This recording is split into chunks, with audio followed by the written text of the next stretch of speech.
CRC Lucknow के इस पटल पर बहुत बहुत स्वागत, अभिनंदन, वंदन और सर को सादर प्रणाम करता हूं। सर जो कि मैनेजिंग डायरेक्टर है BSLD physiotherapy and rehabilitation centre Bilaspur Chhattisgarh में। सर का एक बहुत बड़ा एक्सपीरियंस, बहुत बड़ा अनुभव है इस क्षेत्र में और सर के इस अनुभव के जरिए आज जरूर हम इस पटल पर कुछ सीख पाएंगे, कुछ समझ पाएंगे। आज के इस प्रोग्राम में प्रोग्राम कोऑर्डिनेटर के रूप में आदरणीय जी शंकर गणेश सर जो कि लेक्चर पीटी सीआरसी लखनऊ हैं, आदरणीय संतोष कुमार जी जो कि क्लिनिकल असिस्टेंट सीआरसी लखनऊ हैं, आदरणीय अमित कुमार जी जो कि क्लिनिकल असिस्टेंट सीआरसी लखनऊ हैं, आदरणीय नागेश पांडे जी जो कि लेक्चर सीआरसी लखनऊ हैं। आप सभी प्रोग्राम कोऑर्डिनेटर के रूप में आज हमारे साथ में उपस्थित हैं। पैट्रॉन के रूप में अपना आशीर्वचन देने के लिए, अपना मार्गदर्शन देने के लिए हमारे साथ डॉक्टर हिमांशु दास सर जो कि डायरेक्टर पीडीओ एंड आईपीपीडी हैं। सर का सानिध्य और सहयोग हमें मिलेगा। आदरणीय रमेश पांडे सर हैं जो कि डायरेक्टर हैं सीआरसी लखनऊ के। सर का भी सानिध्य मिलता रहा है और मिलता रहेगा। मैं ज्यादा समय न लेते हुए मैं आमंत्रित करना चाहूंगा आज के रिसोर्स पर्सन, आज के मुख्य अतिथि आदरणीय विक्रम द्विवेदी सर को कि सर आए और आज के इस विषय पर अपनी विशेषज्ञता देकर हम सभी को कुछ न कुछ सीखने का अवसर दें। मैं सर से रिक्वेस्ट करूंगा कि सर क्या प्रेजेंटेशन आपकी तरफ से आएगा या हमें प्रेजेंटेशन करना पड़ेगा? अगर प्रेजेंटेशन आपकी तरफ आए तो आपको हम यहाँ से परमिशन दे दें सर को होस्ट की। सर नमस्कार, मैं उपलब्ध हूँ। सर प्रेजेंटेशन आपकी तरफ से आएगा ना? जी सर प्रेजेंटेशन मेरी तरफ से आएगा सर। सर मैं आपको को होस्ट की परमिशन दे देता हूँ sir. Sir thank you sir, thank you very much sir. मैं आमंत्रित करूंगा आदरणीय विक्रम द्विवेदी सर को कि आप आए और आज के विषय पर अपना सारगर्भित व्याख्यान प्रस्तुत करें। आदरणीय Vikram Dwivedi sir. Thank you sir, thank you.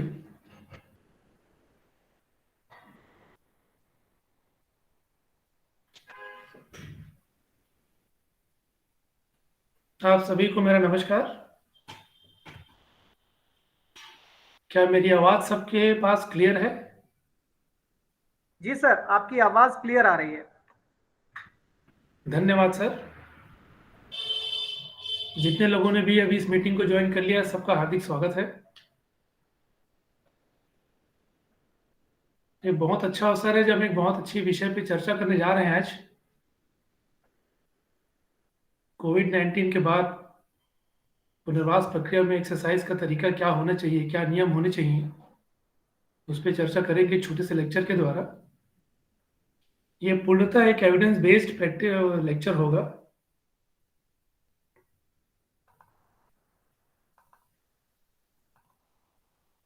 जिसको हम थोड़ी देर में बस अब 12 बजते ही शुरू कर लेंगे।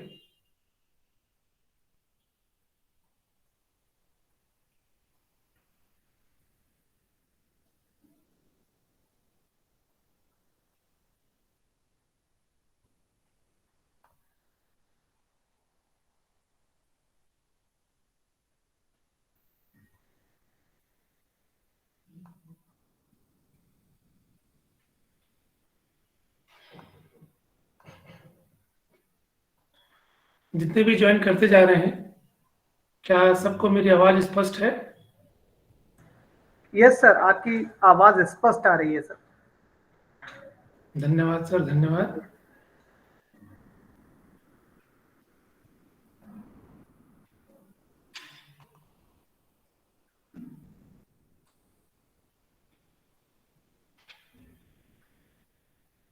आपको स्क्रीन में दिखाया हुआ दिख रहा है? सर अभी आपकी प्रेजेंटेशन नहीं आ रही है सर।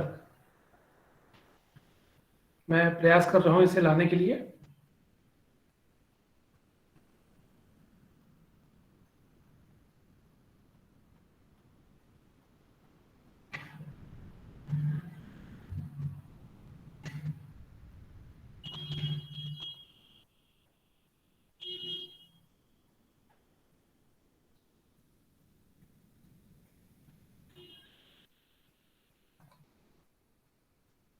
यस सर, आपकी प्रेजेंटेशन आ गई सर।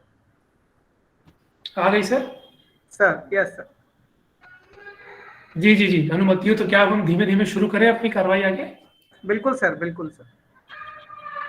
सर, तो सारे आज के वेबिनार को अटेंड करने वालों का स्वागत है। एक बहुत ही अच्छे टॉपिक पे हम लोग मैं छोटा सा लेक्चर प्रस्तुत करने जा रहा हूँ जो कि एविडेंस बेस्ड होगा। हमारा टॉपिक है पोस्ट कोविड-19 physiotherapy advice and exercise programme. मैं doctor Vikram Dwivedi, MPT rehabilitation Bilaspur में प्रैक्टिस कर रहा हूँ। अभी का दौर ऐसा है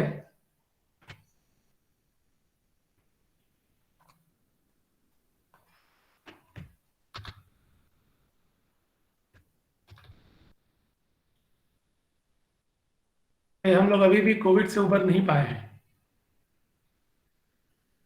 कोविड का दौर अभी भी जारी है। इवन हमारे देश में तो तीसरी लहर शुरू भी हो गई। तो ऐसे में पिछले जो 2 वेव से जितनी भी स्टडीज हुई हैं सारी देशों में, इवन हमारे देश में, कोविड के बाद किस प्रकार से किसी व्यक्ति के जीवन को नॉर्मल लाया जाए, रिटर्न टू वर्क, अब उस पर काफी कुछ एविडेंस मिलने लगा है। स्टडीज हो चुकी हैं, एविडेंस मिलने लगा है।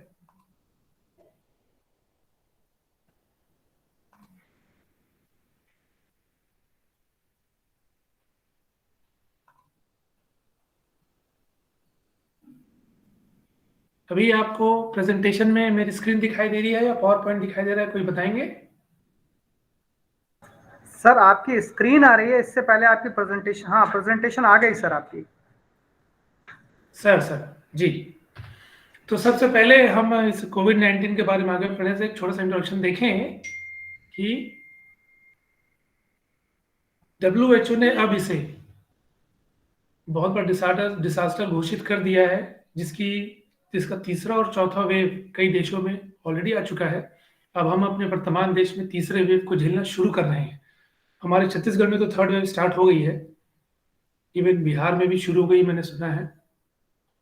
ये एक ऐसी महामारी साबित हुई जिसने किसी व्यक्ति के शारीरिक, मानसिक और सामाजिक और आर्थिक माहौल को पूरी तरह डिस्टर्ब किया है, जिसमें कि करोड़ों लोग संक्रमित हुए हैं और एक लगभग 10 लाख से ज़्यादा लोग गंभीर रूप से इससे प्रताड़ित हुए हैं। इस कोविड-19 वायरस का असर किसी मानवीय शरीर के श्वसन तंत्र, शारीरिक और मानसिक तंत्र सब में होता है, थोड़ी देर के लिए भी और लंबे समय के लिए भी। तो लंबे समय के लिए होने की वजह से इनका एक प्रॉपर रिहेबिलिटेशन होना बहुत ज़रूरी हो जाता है। ये एक्चुअली कोविड-19 की शुरुआत का कुछ डिस्क्रिप्शन मैं आपको बताना चाहूँगा कि सन 2020 में 12 जनवरी को वुहान में जो वायरस का वृहद प्रकार सामने आया, उसको WHO ने सबसे पहले 2019 नोवेल कोरोना वायरस का नाम दिया, जिसको international committee of classification of virus ने क्लासिफाई किया severe acute respiratory syndrome corona virus 2, और WHO ने इससे उत्पन्न बीमारी को ऑफिशियली नाम दिया सार्स कोविड 2, जिसको आज हम कोविड-19 डिसीज के नाम से जान रहे हैं। ये कोविड-19 का जो बीमारी है मुख्यतः कॉन्टैक्ट ड्रॉपलेट्स, कणों, एरोसोल्स, हवा के कणों से संक्रमण फैलाता है। कई वैज्ञानिकों ने, रिसर्चर ने अपनी स्टडीज में ये भी साबित किया है, संभावना जताई है कि फीकल ओरल ट्रांसमिशन और मदर टू चाइल्ड ट्रांसमिशन की भी संभावना है। इन्होंने स्टडी करने के बाद ये संभावना जताई कि शायद ये जो कोरोना वायरस है श्वसन तंत्र में रेप्लिकेट होने के अलावा हमारे डाइजेस्टिव पाचन तंत्र में भी डाइजेस्टिव रेप्लिकेट होने की क्षमता रखता होगा। कोविड होने के बाद जब लंबा समय गुजर जाता है तो प्रोलॉन्ग कोविड-19 के साइन और सिम्टम जो होते हैं, लक्षण होते हैं, वो कोविड-19 होने के बाद भी मौजूद रहते हैं। यूके के नेशनल हेल्थ सर्विस ने डिफाइन किया पोस्ट कोविड सिंड्रोम को as unexplained persisting signs or symptoms over 12 weeks developed during or after COVID-19 infection. COVID-19 infection के दौरान या उसके बाद जो भी लक्षण हमारे शरीर में आ रहे हैं, हमारे उपस्थिति को डिस्टर्ब कर रहे हैं, हमारे कार्य को प्रभावित कर रहे हैं, उनको पोस्ट कोविड सिंड्रोम के रूप में एक्सप्लेन किया गया। ये एक बार के रूप में आप देख सकते हैं कैसे स्टेप बाय स्टेप आगे बढ़ता है। इसके सामान्य सिम्टम होते हैं फीवर और कफ, इसके साथ साथ थकान, मांसपेशियों में दर्द, सांस लेने में तकलीफ, इसके भी लक्षण होते हैं। ये भी साबित किया जा चुका है कि जितने भी व्यक्ति कोविड-19 से सर्वाइव कर चुके हैं, इलाज के बाद जीवित हैं, उनमें एंग्जाइटी, डिप्रेशन, स्लीप डिस्टर्बेंस और पोस्ट ट्रॉमेटिक स्ट्रेस डिसऑर्डर के लक्षण भी होते हैं। पोस्ट ट्रॉमेटिक स्ट्रेस डिसऑर्डर का मतलब ये होता है एक न्यूरोसाइकोलॉजिकल डिसऑर्डर जो कि हमारे शारीरिक और प्रोफेशनल कार्य को डिस्टर्ब करते हैं। उनको अपन कंबाइंड रूप से साइंटिस्ट ने पोस्ट ट्रॉमेटिक स्ट्रेस डिसऑर्डर का नाम दिया है। तो ये एक जनरल लक्षण है जो कि हर जगह कोविड में पाए गए हैं। एक फिजियोथेरेपिस्ट होने के नाते हमने ये भी स्टडी की कि अल्टीमेटली उसके व्यक्ति के एरोबिक कैपेसिटी में क्या बदलाव आता होगा। तो ये स्टडी में पाया गया कि एरोबिक कैपेसिटी में भी परिवर्तन आया है। ऐसे मरीज जिनमें कोई लक्षण नहीं थे, उनको कोविड-19 हुआ पर कोई लक्षण नहीं थे, उनके एरोबिक कैपेसिटी में कोई अंतर नहीं पाया गया, जबकि हल्के लक्षण वाले कोविड-19 संक्रमित व्यक्तियों में एरोबिक कैपेसिटी में अंतर आया। वैल्यू भी दी हुई है स्क्रीन में, आप देखिएगा। और जो अस्पताल में भर्ती हुए, जो वेंटिलेटर पे रहे, जो गंभीर रूप से संक्रमित हुए, उनमें उनकी एरोबिक कैपेसिटी ज़्यादा प्रभावित हुई। और ये जो एरोबिक कैपेसिटी में जो कमी है जो मरीजों में आ रही है, उसके पीछे मेन वजह, मुख्य वजह पाई गई जो फिजिकल डिकंडीशनिंग हो जाती है किसी मरीज की, आईसीयू में बेड रिडन रहे, उसके बाद आइसोलेशन में रहने की वजह से, इन दो मुख्य कारणों की वजह से किसी पेशेंट में एरोबिक कैपेसिटी की कमी पाई गई। अब हम आते हैं कोविड-19 की रिहेबिलिटेशन, रिटर्न टू वर्क में। एक अच्छा रिहेबिलिटेशन का डिस्क्रिप्शन ऐसा होगा कि an evidence based description of effective rehabilitation tells that rehabilitation is a problem solving process. Rehabilitation एक समस्या का समाधान निकालने की प्रक्रिया है जो कि किसी व्यक्ति को ही ध्यान में रख के उसके आसपास के माहौल के हिसाब से फ्रेम की जाती है। Framed in context of holistic biopsychological model of illness delivered in a patient-centered way. Rehabilitation intervention falls in 5 categories. Main 5 category में ये रिहेबिलिटेशन अप्लाई होता है। पहला पॉइंट, जनरल एक्सरसाइज जो कि कार्डियो रेस्पिरेटरी वर्क को इम्प्रूव करेंगे। किसी फंक्शनल एक्टिविटी का बार बार दोहराना, रिपीटेड प्रैक्टिस। मानसिक तौर पे और सोशल तौर पे उसकी थेरेपी, और स्वतंत्र सेल्फ मैनेजमेंट को बढ़ावा देना, और पेशेंट की प्रायोरिटीज, पेशेंट की ज़रूरतों और गोल को ध्यान में रख के स्पेसिफिक एक्शन प्लान करना। ये हो गया शॉर्ट एक रिहेबिलिटेशन कैसा होना चाहिए। अब सबसे बड़ी बात ये आती है कि किसी कोविड-19 पेशेंट के बारे में हमको पता चला या हमारे आसपास कोई है, तो हम सही समय क्या होगा इस रिहेबिलिटेशन प्रोटोकॉल को शुरू करने का। तो बता दूं आपको मैं कि शुरुआती दौर में, एक्यूट फेज में, जब सबसे ज़्यादा सांस लेने की तकलीफें होती हैं, उस समय में हमें पल्मोनरी रिहेबिलिटेशन, रेस्पिरेटरी रिहेबिलिटेशन शुरू कर देना चाहिए। आगे मैं बताऊंगा कैसे कैसे क्या क्या होता है। हमें वेट नहीं करना चाहिए कि हमें कब शुरू करना है, हमें पल्मोनरी और रेस्पिरेटरी रिहेबिलिटेशन के बारे में को शुरू कर देना चाहिए, जो कि पेशेंट के बेड में ही कंटिन्यू, जहाँ पे पेशेंट आराम कर रहा है, अगर आइसोलेटेड है तो, या अस्पताल में भर्ती है तो, अगर बेड में है तो वहीं पे शुरू कर देना चाहिए। उसके बाद धीरे से प्रॉपर रिहेबिलिटेशन यूनिट में उसे शिफ्ट करना चाहिए। अब अगला बात मैं बताना चाहूंगा कि एक्सरसाइज की बेनिफिट्स का महत्व बहुत सारी डिसीज में पाया गया, और उन डिसीज के जो लक्षण हैं, जो उनके बढ़ने का मैकेनिज्म है, जो पैथोलॉजी है, वो कोविड-19 से मिलती जुलती है। तो ये माना गया है कि एक्सरसाइज का बेहतर प्रभाव कोविड-19 मरीजों में भी देखा जाएगा, और देखा भी गया। फिर कुछ प्रमुख एडवांटेजेस एक्सरसाइज के मैं आपको आगे बताता हूँ, गौर से देखिएगा। पोस्ट 19 कोविड सिंड्रोम में जो साइकोलॉजिकल सिंड्रोम आते हैं, डिप्रेशन के, एंजाइटी के, पोस्ट ट्रॉमेटिक स्ट्रेस डिसऑर्डर के, उस पर एक्सरसाइज कैसे प्रभाव डालेगा? एक्सरसाइज पेन मॉडुलेट करता है, स्ट्रेस तनाव को कम करता है, वेल बीइंग और मूड स्टेट को बढ़ावा देता है, आपके मूड को अच्छा करता है, एक अच्छा होने की फीलिंग देता है।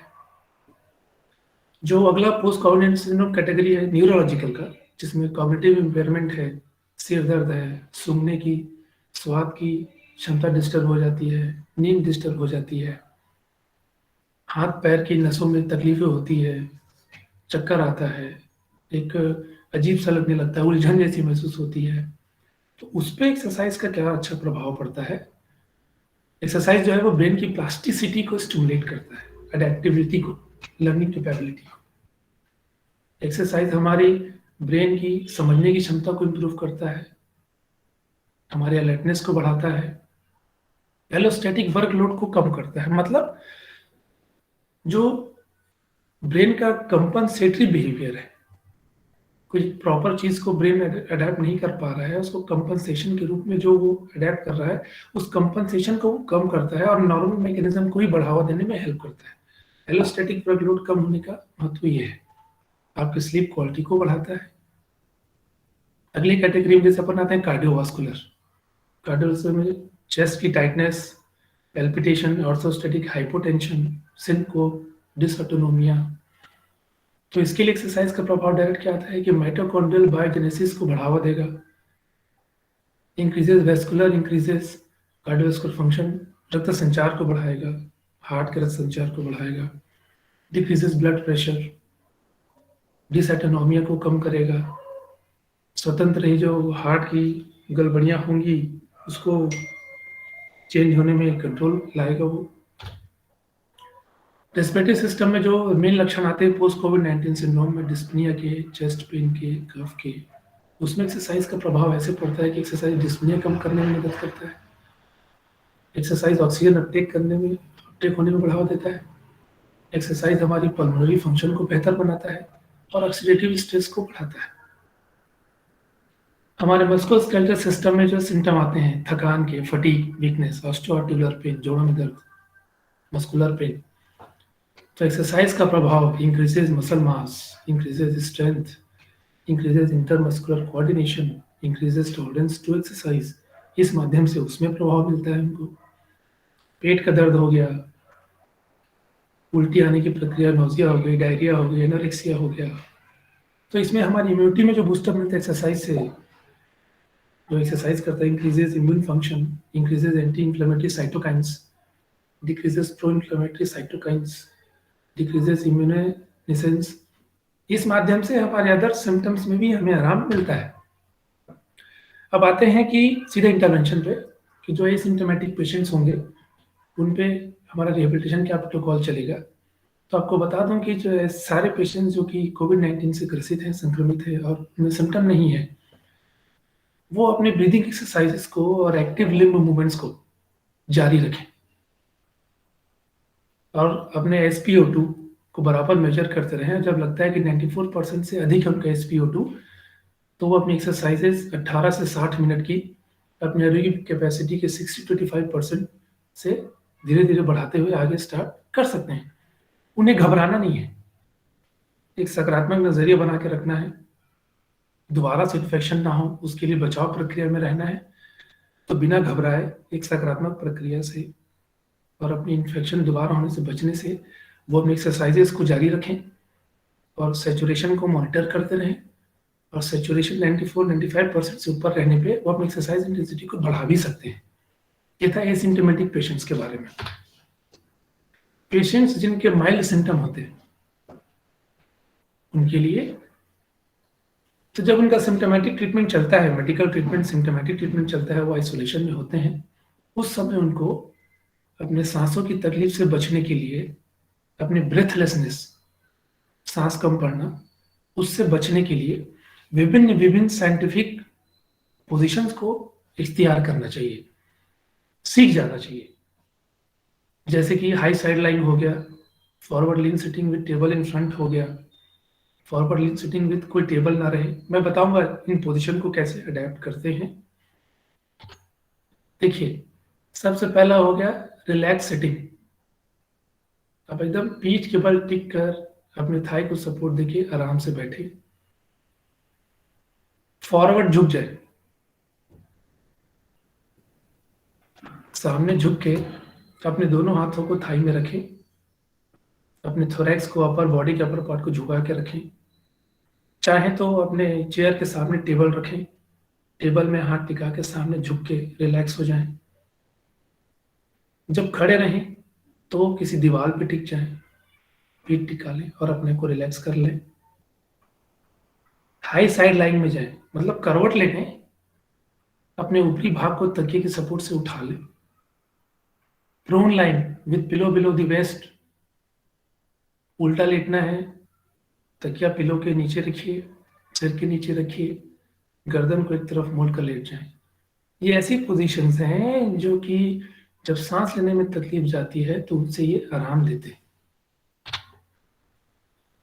फिर जैसे जैसे सिम्टम से पेशेंट फ्री होता जाएगा, पेशेंट को लगता है कि अब उसके सिम्टम नहीं है, अब वो बेहतर महसूस कर रहा है, तो वो अपना एक्सरसाइज सेशन शुरू कर सकता है, या हम करवा सकते हैं, उनको गाइड कर सकते हैं। एक्सरसाइज सेशन में अभी शामिल होगा ब्रीदिंग एक्सरसाइज और एक्टिव लिम्ब मूवमेंट्स।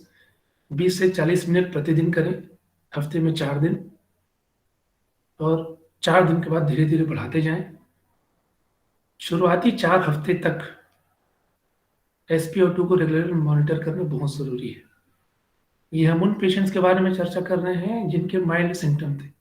सिम्टम से फ्री होने बाद उनके एक्सरसाइज सेशन, जिनमें ब्रीदिंग एक्सरसाइजेस और एक्टिव लिम्ब मूवमेंट शुरू हो जाए। ब्रीदिंग एक्सरसाइजेज इस समय क्या क्या होंगी? Active cycle of breathing technique, pursed lip breathing, incentive spirometer exercise और coughing technique. Active cycle of breathing technique क्या होती है, इस डायग्राम से समझिएगा। सबसे पहले हम ब्रीदिंग कंट्रोल करें, मतलब ब्रीदिंग कंट्रोल का मतलब धीमे धीमे नाक से सांस लें और मुंह से छोड़ें। 4 से 5 बार धीमे धीमे नाक से सांस लेके मुंह से सांस छोड़ने पे फिर अगला हम डीप ब्रीदिंग लें, एक गहरी सांस लें और फिर छोड़ें। 4-5 बार डीप ब्रीदिंग करने के बाद हम वापस धीमे धीमे सांस लें, अपने सांस को कंट्रोल करें, फिर हल्का सा हाफें इस तरह से, या फिर आप चाहें तो लंबी हाफ भी ले सकते हैं। ऐसे लंबी हाफ लेने के बाद फिर से ब्रीदिंग कंट्रोल करें, धीमे धीमे सांस लेना, धीमे धीमे छोड़ना, फिर एक गहरा सांस लेना। इस प्रकार से चेन चलाएं। 8 से 10 ब्रीदिंग साइकिल का चेन रहता है, उसको रिपीट करें हर 1-2 घंटे में। पर्स्ड लिप ब्रीदिंग देखिए, पर्स्ड लिप ब्रीदिंग क्या होता है? नाक से सांस लेके मछली जैसा मुंह बना के सांस को छोड़ना। अच्छे से गहरी सांस लीजिए नाक से, फिर मछली का आकार जैसा कि आपको चित्र में दिखाई दे रहा है वैसा सकरा मुंह बना के सांस को छोड़िए। अगला तरीका है इंसेंटिव स्पायरोमीटर एक्सरसाइज का। ये स्पायरोमीटर अवेलेबल रहता है मार्केट में, इसको लेकर इससे गहरी सांस खींचना। 3 खंड होते हैं अलग अलग रंग के बॉल्स के। आप जैसे ही सांस खींचते हैं तो ये बॉल ऊपर उठते हैं। टारगेट रखें कि पहले खंड के बॉल को पूरा उठा सके। जब वो टारगेट मिल जाए तो धीरे से दूसरे खंड के बॉल को उठाने का अभ्यास करें। जब दूसरे खंड का बॉल उठ जाए तो फिर तीसरे खंड के लिए प्रयास करें। फिर कफिंग टेक्निक, कफिंग टेक्निक सिखाना पड़ेगा हमें पेशेंट को, ताकि इसके पहले के जो प्रोसेस थे, active cycle of breathing technique, pursed lip breathing, inspirometer, इससे एयरवे थोड़ा क्लियर, एयरवे से जो हमारा कफ है वो बाहर आता है।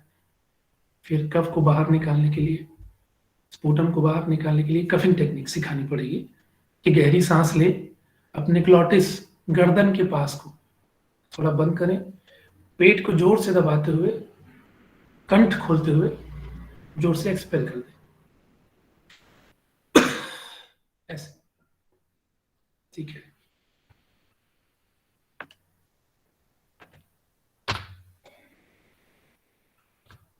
क्या मैं आगे जारी रखूं?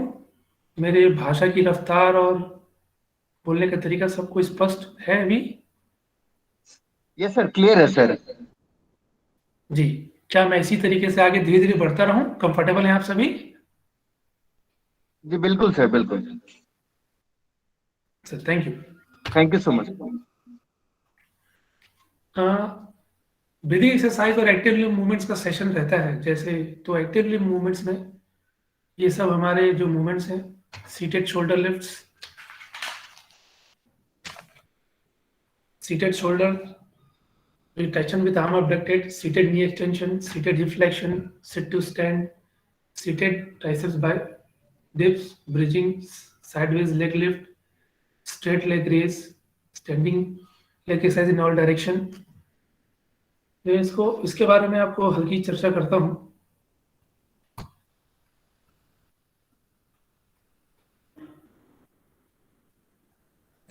क्या अभी आपको मैं दिख रहा हूँ स्क्रीन पे?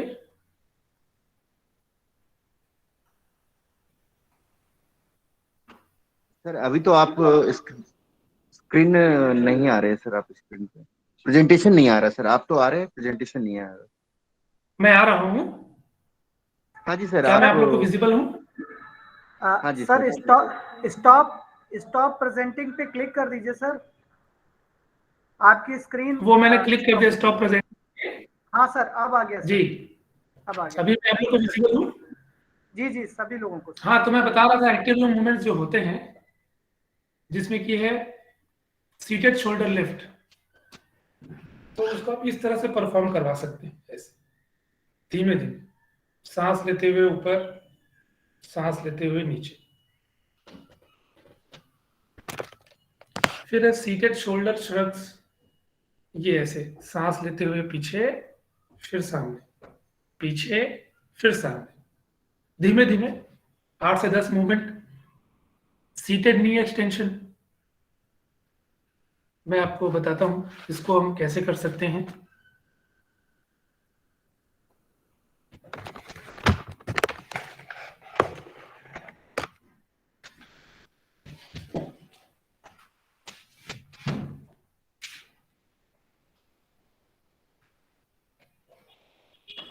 क्या मैं आपको विजिबल हूं? क्या आप सब मुझे देख पा रहे हैं? यस सर, बिल्कुल। देखिए, सीटेड नी एक्सटेंशन, ऐसे बैठकर ऐसे पैर उठा, ऐसे पैर उठा, आराम से धीमे धीमे 8 से 10 बार का सेशन रहेगा। अगला है सीटेड हिप फ्लेक्शन, ये ऐसे हिप को उठाना, धीमे धीमे आराम से, कोई एक्सर्शन ना रहे, कंफर्टेबल रहे। उसका seat to stand,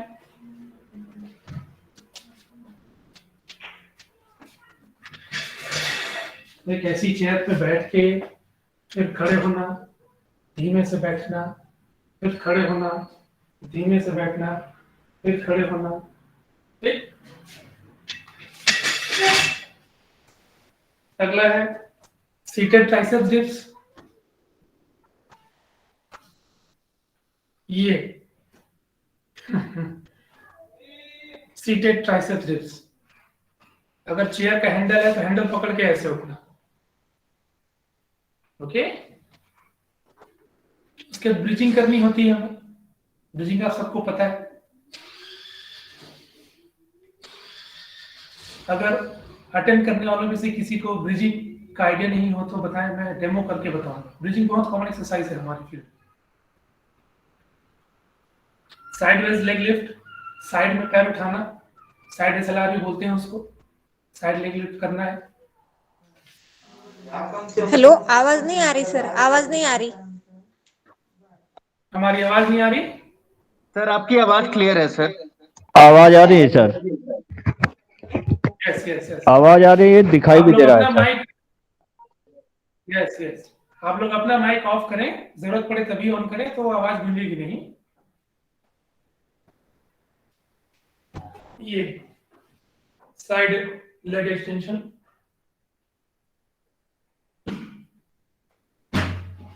straight leg extension,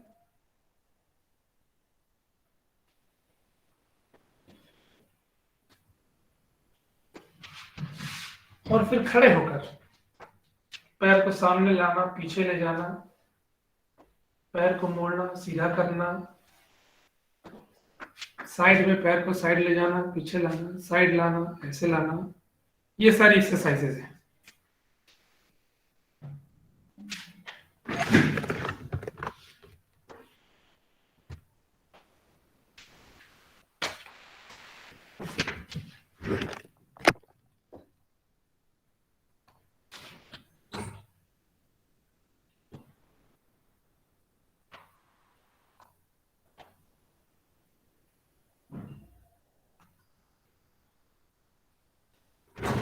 क्या आपको मेरी स्क्रीन दिख रही है अभी? सर आपकी स्क्रीन दिख रही है।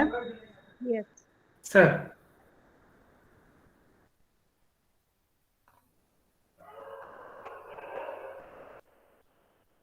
या एक्टिव लिम्ब मूवमेंट्स का डिटेल आपको दिख रहा है सभी को?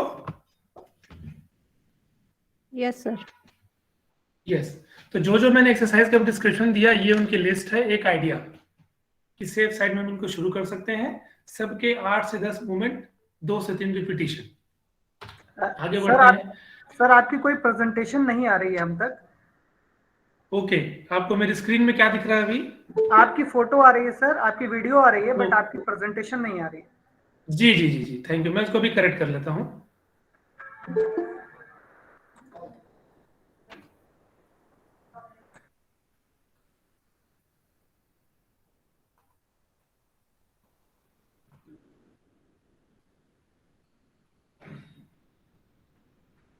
जी अभी? हाँ सर, प्रेजेंटेशन आ गई सर आपकी। सर जी, तो अब एक्टिव लिम्ब मूवमेंट्स की जानकारी जैसे हमने अभी शेयर किया, उसके आगे बढ़े। तो एक्टिव लिम्ब मूवमेंट्स करने के बाद जैसे जैसे सारे पेशेंट अपनी एक्सरसाइजेस को सहज महसूस करते जाएंगे, तो हम हल्का हल्का वेट डंबल के रूप में या वेट कफ के रूप में ऐड कर सकते हैं। फिर धीरे से ट्रेडमिल वॉक भी शुरू कर सकते हैं 2 हफ्ते के बाद। Heart rate 55% of maximum heart rate का टारगेट लेकर ऑल्टरनेट स्टेप्स शुरू कर सकते हैं, स्क्वाट्स शुरू कर सकते हैं, जो कि धीरे धीरे हमारी एरोबिक कैपेसिटी को बढ़ाएगा और फिजिकल कंडीशनिंग को इम्प्रूव करेगा। जिनको स्लीप डिस्टर्बेंस की प्रॉब्लम हो, उनके लिए सबसे बड़ी बात यह है कि टीवी स्क्रीन से, लैपटॉप स्क्रीन से और मोबाइल स्क्रीन से जो ब्लू लाइट आती है हमारी आंखों में, हम उस ब्लू लाइट का आना अपने बेड में जाने से आधे घंटे पहले ही बंद कर दें। लिसनिंग काम सूदिंग म्यूजिक, बढ़िया सा म्यूजिक सुनना, अपने परिवार मित्रों से मौखिक रूप से इंटरेक्ट करना, बात करना, चर्चा करना, ये आपकी नींद सुधारने में बहुत मदद करता है। खासकर स्क्रीन से बचाइए अपनी आंखों को। टीवी की स्क्रीन हो गई, लैपटॉप की स्क्रीन हो गई और मोबाइल की स्क्रीन हो गई। जो मूड ऑल्टर होता है, उस मूड को सुधारने के लिए हम कुछ अच्छे गोल बनाएं, अच्छी फीलिंग को शेयर करें, अच्छी फीलिंग अपने अंदर विकसित करें। अपने काम को लेकर या अपने पारिवारिक जिम्मेदारियों को लेकर या व्यक्तिगत जिम्मेदारियों को लेकर कुछ गोल बनाना शुरू कर दें, तो उससे मूड बेहतर होने लगता है। स्वेलिंग प्रॉब्लम होती है, स्वेलिंग प्रॉब्लम में को ठीक करने के लिए 2 एक्सरसाइजेस बहुत अच्छी हैं। लिप सील है और चिन टक के साथ स्वेलो करना है। मैं इनके बारे में भी आपको बताता हूँ कि इसको कैसे करते हैं।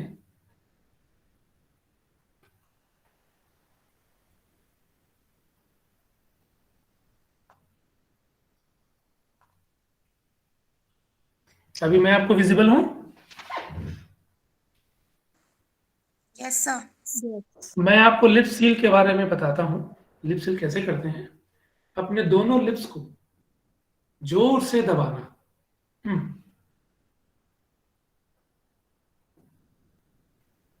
फिर छोड़ देना। इवन आप सब अभी ट्राई करके देखिए कि जोर से लिप्स दबाने से होता क्या है। जोर से लिप दबा के देखिए, फिर छोड़िए। ऐसा लगेगा जैसे हमारे गले से कुछ अंदर जाने की कोशिश कर रहा है। ट्राई एंड फील करें उसको।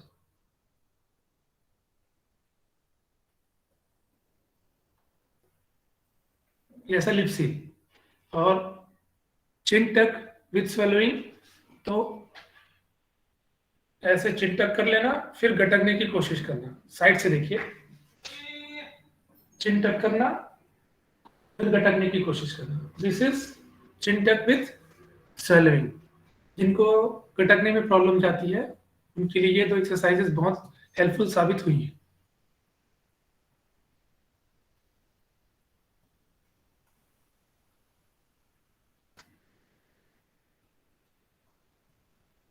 जिनमें तनाव की बात रहती है, जिनको स्ट्रेस रहता है, उत्तेजना बहुत रहती है, हड़बड़ी बहुत रहती है, उनके लिए मेडिटेशन का प्रैक्टिस कराना, सकारात्मक सोच की वीडियोस दिखाना, सकारात्मक सोच की किताबें पढ़ने के लिए प्रेरित करना, पजल गेम्स खिलाना, ये सब एक्टिविटीज में एंगेज करने से उनका तनाव और उनका एंजाइटी दूर होता है। अब आते हैं ऐसे पेशेंट जो कि क्रिटिकली इल है, जिनकी सेहत बहुत गंभीर है। जो पेशेंट मैकेनिकल वेंटिलेशन के ट्रीटमेंट से गुजरते हैं,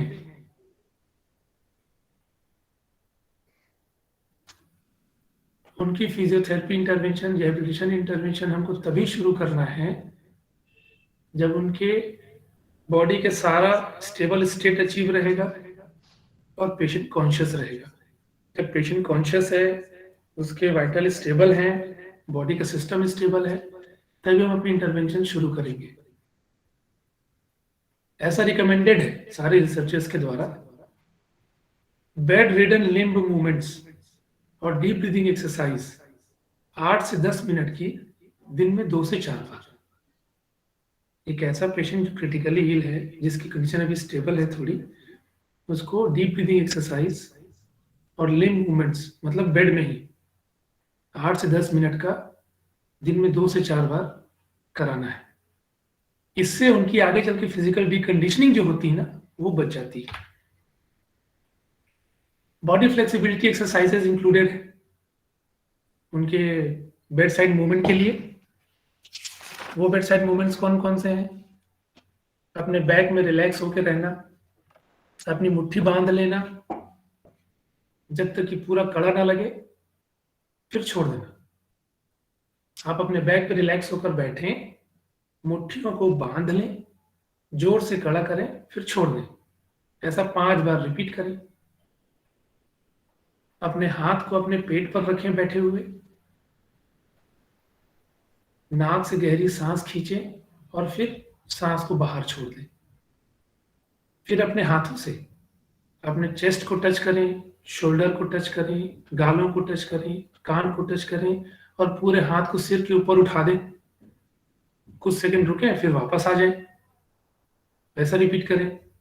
चेस्ट को टच कर लें, शोल्डर को टच कर लें, गाल को टच कर लें, कान को टच कर लें, सिर को टच कर लें, फिर पूरा ऊपर उठा लें, फिर वापस आ जाए। ऐसा 5-10 बार रिपीट करना है।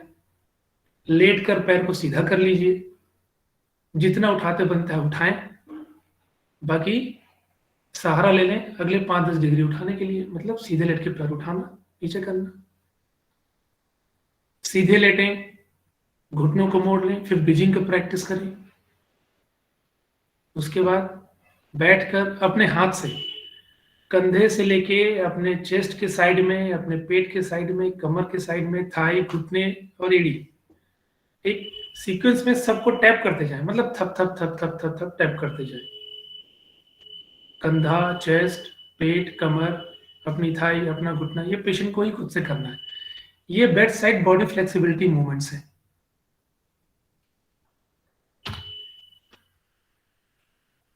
जब रिकवरी पीरियड आता है, जब पेशेंट वेंटिलेशन से बाहर चले जाता है, तो धीरे धीरे उसको पैदल चलाना, सीढ़ियों में कुछ स्टेप्स ऊपर नीचे करवाना, SpO2 को मॉनिटर करते हुए हम शुरू कर सकते हैं।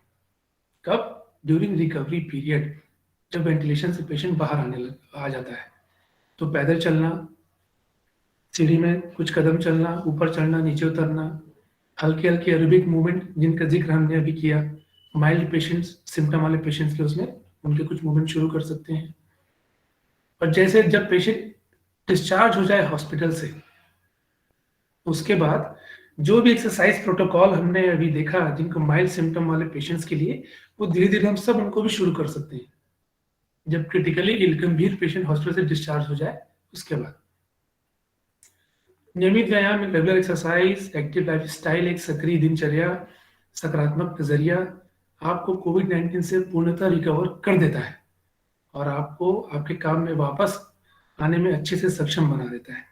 That is said like regular exercise, active lifestyle, positive attitude will finally make you totally recover from COVID-19 and will provide you effective return to work. सारे रेफरेंसेस जो इसको सपोर्ट करते हैं इस लेक्चर को, ये सब डिटेल है उनकी। यहाँ पे मेरा लेक्चर समाप्त होता है। Thank you very much. कहीं से कोई भी चर्चा सामने से आनी हो तो उसका स्वागत है। Thank you so much sir.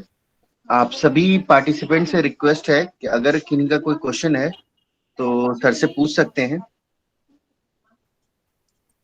Vikram, sir अरे टॉपिक अच्छा था, प्रेजेंटेशन अच्छा था, थोड़ा सा ये भी बोल दो यार, एक्सरसाइज डोसेजेस भी बोलने से थोड़ा सा और अच्छा रहेगा।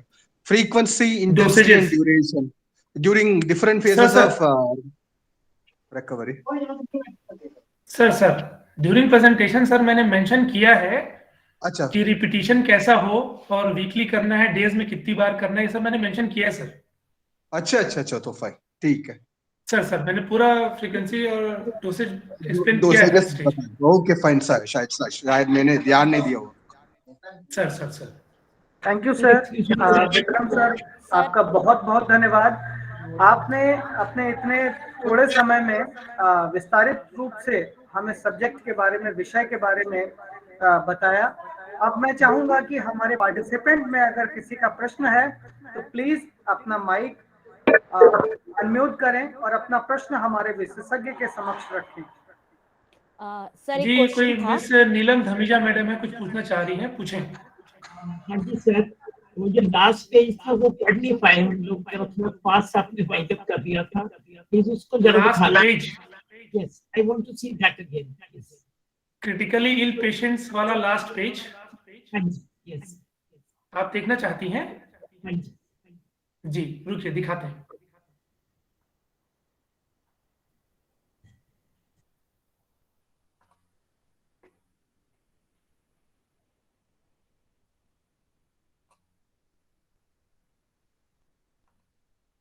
मैडम ये स्लाइड बोल रही थी आप? मैडम आपका माइक म्यूट है। मैम आपका माइक म्यूट है। हाँ जी सर, मैं यही मांग रही थी, यही वाला पेज, क्योंकि पढ़ नहीं पाए ना। अगला ये था, देखिए। हाँ जी ठीक है। ये क्रिटिकली इल पेशेंट्स को जब हम बेड में ही एक्सरसाइज कराएंगे तो किस प्रकार की एक्सरसाइज होनी चाहिए, कितनी बार, ये डिस्क्रिप्शन है। सर एक क्वेश्चन था। जी बोलिए। सर अगर कोई पेशेंट है जिनका लंग लगभग 55 टू 70% तक मतलब इफेक्ट हो गया है कोविड से, जी तो सर उसकी रिकवरी के लिए अपन मतलब रिहेबिलिटेशन दे रहे हैं, तो सर उसमें रिकवरी में जो कंसोलिडेटेड एरिया रहता है लंग्स का, सर उसकी रिकवरी के कितने चांस रहते हैं? देखिए, लंग के स्ट्रक्चर की रिकवरी की स्टडी रिहेबिलिटेशन के बाद जब पेशेंट नॉर्मल स्थिति में है जी, तो उसके बाद सीटी स्कैन कराने में, एक्सरे कराने में पता चलता है कि उसका स्ट्रक्चर कितना इंप्रूव हुआ है। बट हमारी प्रैक्टिस के दौरान जब हमने ऐसे बहुत सारे केसेस देखे जिनका सीटी स्कोर 22, 24 भी था और वो क्रिटिकली वेंटिलेशन पे थे, बट जब वो रिकवर करने लगे और हमने जब उनका रिहैब किया प्रॉपर टेक्निक से, तो उनका ऑक्सीजन सैचुरेशन 95-96 तक भी अचीव हुआ। स्टेयर क्लाइंबिंग भी करने लगे, मॉर्निंग वॉक पे भी जाने लगे, ब्रेथलेसनेस भी खत्म हो गई, मतलब एक सामान्य जीवन व्यतीत करने लगे, अपने व्यापार में वापस चले गए। तो हम उस व्यक्ति के उस कैपेसिटी से अंदाजा लगा रहे हैं कि पेशेंट का लंग स्ट्रक्चर जितना भी बेहतर हुआ होगा एक्सरसाइज से, तो उससे अपनी नॉर्मल लाइफस्टाइल जीने में सक्षम हो गया है। सर मैं थोड़ा आगे लेना चाहूंगी इस क्वेश्चन को। बोलो, सर इसमें ये है कि रिहेबिलिटेशन तो हो रही है, पेशेंट की कैपेसिटी से समझ आ रहा है कि उनमें इम्प्रूवमेंट आया है, लेकिन सर हमको HRCT में नहीं दिख रहा है कि इम्प्रूवमेंट हुआ है। बाय वर्क हमको दिख रहा है कि उनके में इम्प्रूवमेंट आया है सर। और लेकिन अगर HRCT करा रहे हैं अपन, एक्सरे वगैरह करा रहे हैं, तो उसमें हम नहीं बोल सकते सर कि उसमें इम्प्रूवमेंट है। लेकिन सर वो स्टेयर क्लाइंबिंग भी कर रहे हैं, वर्क फ्रंट पे भी काम कर रहे हैं, लेकिन उनके ऊपर सीजनल इफेक्ट बहुत जल्दी आ रहा है सर, मतलब बॉडी पे उनका, और फिर ब्रेथलेसनेस भी बढ़ जा रही है। तो सर ये सजेस्ट किया था उनको कि आप कंटिन्यूअसली एक्सरसाइजेस और रिहेबिलिटेशन जो प्रोसेस है वो बना के रखिए करके। बहुत सही।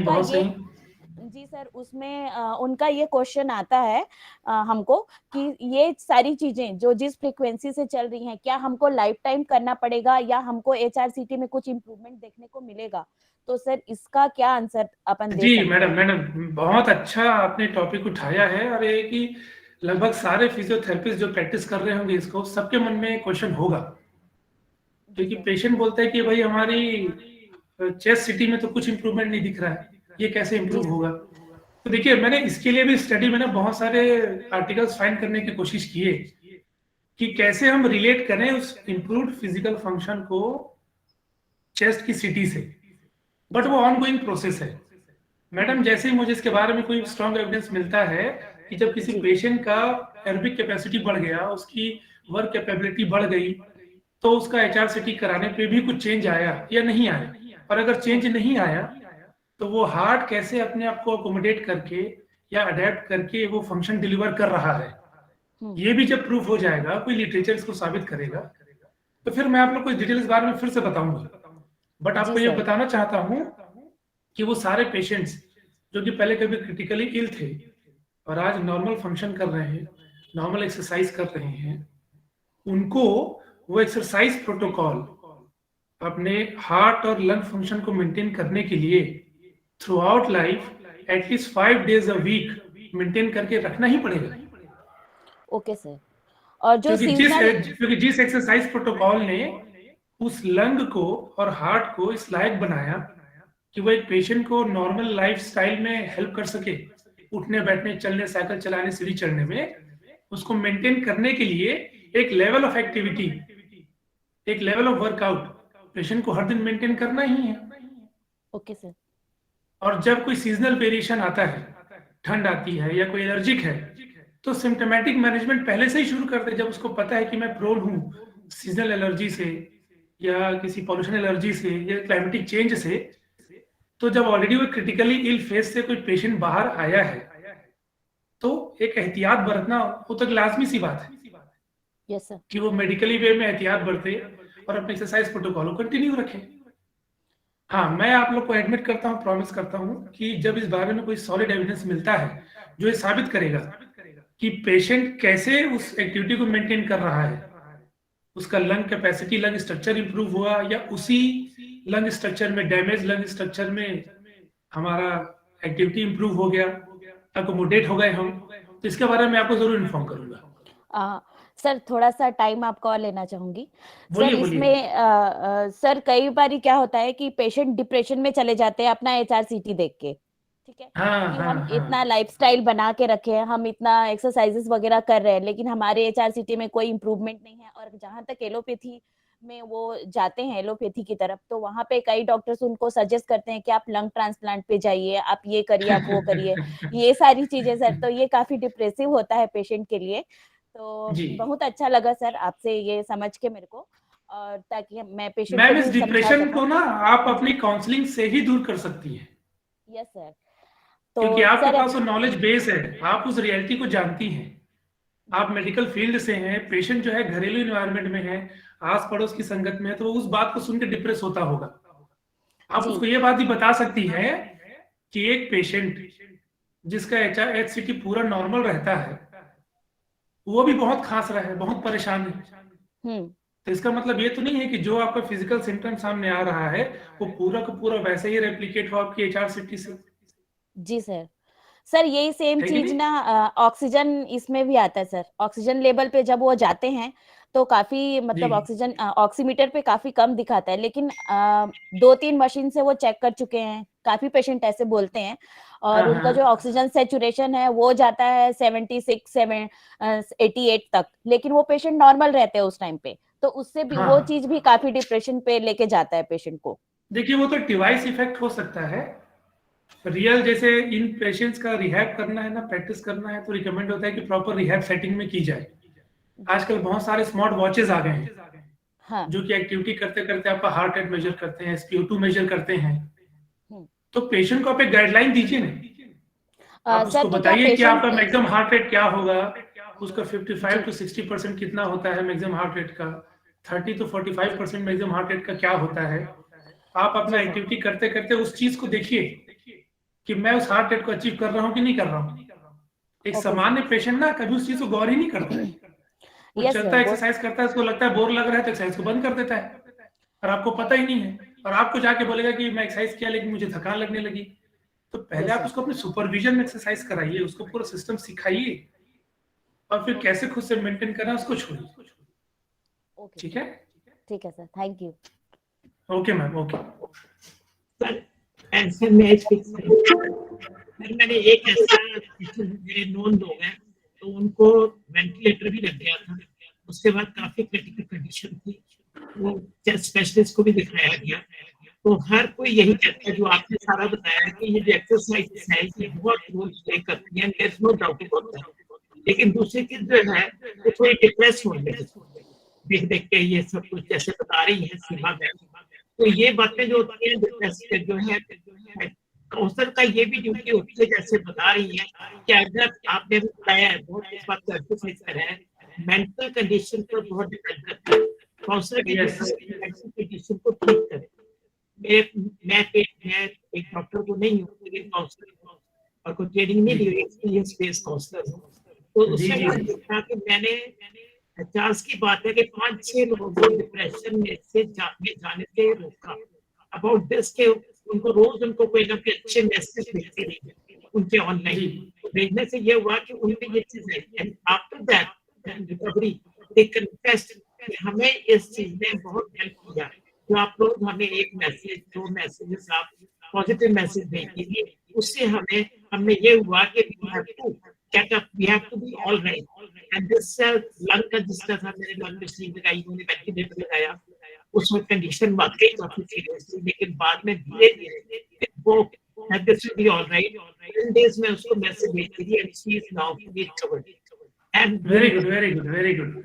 So that is the thing. Counseling is a must for everybody. जब ऐसी कोई Yes, counseling plays a very important vital role. Yes, no doubt about that, sir. You said it. Okay, ma'am. So much for wonderful session. आज हमारी बहुत awakening हुई है, awareness बहुत आई है, और very nice, sir. Very timely also for the time being. Thank you. Okay. Thank you, ma'am. Thank you, ma'am. Thank you, sir. आदरणीय विवेक Dwivedi sir, आपका बहुत बहुत धन्यवाद। अब मैं समय सीमा को देखते हुए मैं आमंत्रित करूंगा आदरणीय अमित कुमार सर को कि सर आए और आज के विषय पर विशेषज्ञता देने उपस्थित हुए आदरणीय विक्रम द्विवेदी सर को और साथ में हमारे जितने भी पार्टिसिपेंट उपस्थित हैं उन सभी का धन्यवाद कर कार्यक्रम को समाप्ति की तरफ ले जाएं। आदरणीय Amit Kumar sir. Thank you Vikram sir, thank you Vikas ji. Vote of thanks से पहले मैं आप लोगों के साथ एक छोटा सा इंफॉर्मेशन शेयर करना चाहता हूँ। Ministry of social justice and empowerment, department of empowerment of person with disability के द्वारा 24/7 मेंटल हेल्थ रिहेबिलिटेशन हेल्पलाइन चलाया जा रहा है, जिसका नाम किरण है। ये mental health helpline mental health issues के पे काम कर रहा है। हम मेंटल हेल्थ रिलेटेड पेशेंट जो हैं इस पे कॉल करते हैं, जो कि 13 भाषाओं में पूरे देश में चलाया जा रहा है। जैसा कि आप स्क्रीन पे देख रहे हैं, इसका नंबर है 1800-599-0019, जो कि 24/7 हेल्पलाइन नंबर वर्क कर रहा है। यहाँ हमारे साथ इस हेल्पलाइन पे नंबर्स ऑफ काफी ज्यादा साइकोलॉजिस्ट और साइकेट्रिस्ट जुड़े हुए हैं। तो आप लोगों से सभी पार्टिसिपेंट से रिक्वेस्ट है कि ये नंबर ज्यादा से ज्यादा शेयर करें, ताकि जो मेंटल हेल्थ रिलेटेड जो इश्यूज है, जैसे obsessive compulsive disorder, suicidal prevention, depression, panic attack, anxiety related जो इश्यूज हमारे समाज में ज्यादा है, ज्यादा से ज्यादा लोग हैं, उनको इस हेल्पलाइन से मदद मिल सके। साथ ही मैं आप लोगों के साथ एक और इन्फॉर्मेशन शेयर करूंगा कि सीआरसी लखनऊ के अंदर early intervention cross disability early intervention centre पिछले विगत 1 सालों से चल रहा है, जिसके अंदर 0 to 6 ईयर के बच्चों को हम यहाँ सर्विसेज प्रोवाइड कर रहे हैं। जो बच्चे ADHD, delayed milestone, hearing and speech problem है, ऑटिज्म के बच्चे हैं, मल्टीपल डिसेबिलिटी के बच्चे हैं, या एजुकेशन की प्रॉब्लम है, या लर्निंग डिसेबिलिटी, इस तरह की जो भी बच्चे हैं, हम इस सेंटर में उन्हें एक छत के नीचे physiotherapy, occupation therapy, speech therapy, special education, behaviour modification, social development programme, cognitive development programme, orientation and mobility training, self help skills इत्यादि सर्विसेज इन बच्चों को हम दे रहे हैं। तो आप लोगों के से रिक्वेस्ट है कि ये हमारे सर्विसेज को ज्यादा से ज्यादा लोगों में स्प्रेड करें, ताकि लोग ज्यादा से ज्यादा इसका फायदा उठा सके, बेनिफिटेड हो सके। साथ ही प्रोग्राम के अगले कड़ी में पहुंचने से पहले मैं सभी पार्टिसिपेंट्स को बोलूंगा कि आप लोग दिए गए फीडबैक लिंक मैसेज बॉक्स में आएगा सीआरसी लखनऊ की तरफ से, ये फीडबैक लिंक जरूर से भरे, तभी आपका सर्टिफिकेट जनरेट हो पाएगा। तो अगले प्रोग्राम की कड़ी में मैं सबसे पहले धन्यवाद करना चाहता हूँ आज के हमारे रिस्पेक्टेड रिसोर्स पर्सन का। मैं आपका सर बहुत बहुत थैंक यू करना चाहता हूँ, Vikram Dwivedi sir, VLC physiotherapy rehabilitation centre Bilaspur के सर एक्सपर्ट हैं। सर ने जिस तरह से आज प्रैक्टिकल डेमोन्स्ट्रेशन करके पोस्ट कोविड के एक्सरसाइजेस बताए, इसके लिए सर बहुत बहुत धन्यवाद। और जिस तरह से क्वेश्चन और हमारे चैट बॉक्स में आपकी तारीफ भरी हुई है, इसके लिए देख सकते हैं। बहुत बहुत थैंक यू सो मच इस तरह की नॉलेज देने के लिए। बहुत बहुत थैंक यू की पूरी टीम की तरफ से आपको बहुत बहुत धन्यवाद। साथ ही मैं धन्यवाद करना चाहता हूँ पंडित दीनदयाल उपाध्याय राष्ट्रीय दिव्यांग संस्थान नई दिल्ली के आदरणीय निदेशक महोदय श्री डॉक्टर हिमांशु दास सर। साथ ही मैं धन्यवाद करना चाहता हूँ सीआरसी लखनऊ के respected director Shri Ramesh Kumar Pandey sir का, इनके आशीर्वाद से, मार्गदर्शन से हम इस तरह के ऑनलाइन और ऑफलाइन प्रोग्राम्स करते हैं। साथ ही मैं धन्यवाद करना चाहता हूँ हमारे लखनऊ के सभी ऑफिशियल्स और आईटी टीम्स का, जो हमारे साथ लगे रहते हैं और प्रत्यक्ष और अप्रत्यक्ष रूप से इस तरह के प्रोग्राम्स को कंप्लीट करने में हमें हेल्प करते हैं। Thank you so much, thank you all staff. साथ ही मैं धन्यवाद करना चाहता हूँ सभी रिहैबिलिटेशन प्रोफेशनल्स और पेरेंट्स का, और जो इस कार्यक्रम में जुड़े हुए सभी प्रतिभागियों का, जिन्होंने इस प्रोग्राम का आज बेनिफिट लिया, उन सभी को बहुत बहुत थैंक यू सो मच। साथ ही मैं धन्यवाद सभी को करता हूँ परिवार की तरफ से, सीआरसी परिवार की तरफ। Thank you all of you, thank you so much sir, thank you Vikram sir, thank you so much sir. Thank you Amit ji, thank you. बस एक छोटा सा एक बात कहना चाहूंगा। हाँ जी सर। जी, प्रोग्राम के बाद जो फीडबैक लिंक है उसमें कई लोगों को दिक्कत आ रही है, मैं देख रहा हूँ, उसको स्पष्ट कर दे लोगों के सामने बस। Okay sir. तो अगर किन्हीं को कोई अगर दिक्कत है तो आकर के पूछ सकते हैं, फीडबैक लिंक में को भरने में